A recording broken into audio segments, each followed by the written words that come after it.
स्त्रियां जो है वो दलित हैं, चाहे वो किसी भी कास्ट की हों स्त्रियां। तो तो क्या ये जो है जो सवर्ण स्त्रियां हैं और दलित स्त्रियां हैं, इन दोनों को क्या हम एक ही स्थान पर रख सकते हैं? बाबा साहब ने कहा नहीं, ये बात की बात है। अगर हम अपनी समाज व्यवस्था में स्त्री का स्थान देखें तो सदियों से स्त्रियां शोषित पीड़ित रही हैं, और यही सब देखकर बाबा साहब अम्बेडकर ने सभी स्त्रियों को पुरुषों के समान समानता का, स्वतंत्रता का, सम्मान का अधिकार दिया है। और आज भी जो स्त्रियों की स्थिति है वह चाहे सवर्ण हो, धनाढ्य हो, नौकरी पेशा हो, वह पुरुषों की अनुमति के बिना अपना खुद का निर्णय ले नहीं पाती है। और जो महिला अपना निर्णय लेती है या अपने दम पर जीने की बात करती है, ऐसी महिलाओं को कई बार परिवार से बहिष्कृत किया जाता है या उनको एक अकेला जीवन जीना पड़ता है।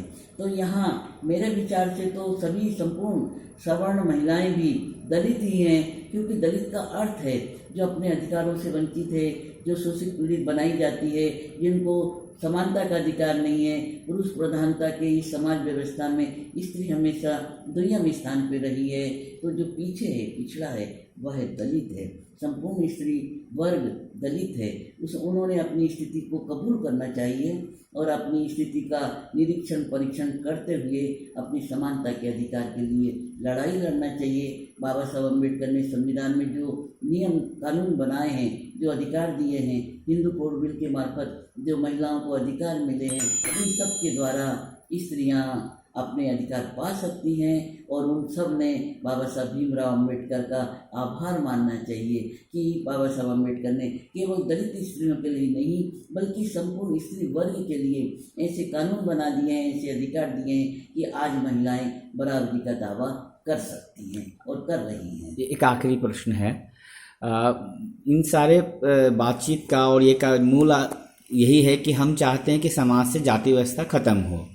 तो भारत की जाति व्यवस्था काफ़ी जड़ जमाई हुई है, तो ये ख़त्म कैसे होगी? बाबा साहब ने एक तो बोला कि भाई हिंदू धर्म में रहते हुए ये चीज़ें ख़त्म नहीं हुई, इसलिए उन्होंने बौद्ध धर्म अपनाया। आपकी समझ से ये कैसे ख़त्म होगी? बस यही बात है जो बाबा साहब ने संदेश दिया है कि हिंदू धर्म में रहकर मैं जन्म तो ले लिया हूँ, लेकिन मैं इस धर्म में मरूंगा नहीं।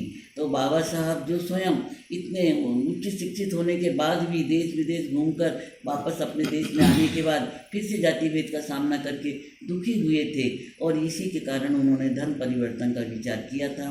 तो बाबा साहब अम्बेडकर का यही विचार संपूर्ण दलित वर्ग ने अपनाना चाहिए कि हिंदू धर्म जो वर्ण भेद जाति भेद की व्यवस्था पर आधारित है, और ये जाति कभी जाति नहीं है।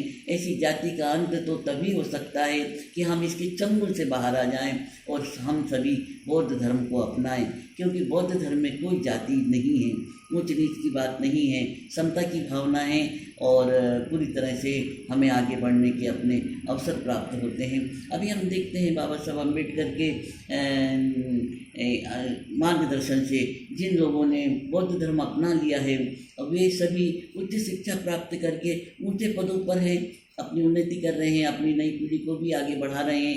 लेकिन जो धर्म परिवर्तन नहीं कर सके हैं हिंदू धर्म में, आज भी वो जाति के नाम पे प्रताड़ित हैं, उनके बच्चे शिक्षा से वंचित किए जाते हैं। तो मैं यही कहना चाहती हूँ कि सभी दलित शोषित पीड़ित जन अगर बौद्ध धर्म को अपनाएं तो जाति जैसी अपमान सूचक बातों से वे मुक्त हो सकेंगे। धन्यवाद। धन्यवाद मैम, आपका मुझसे बात करने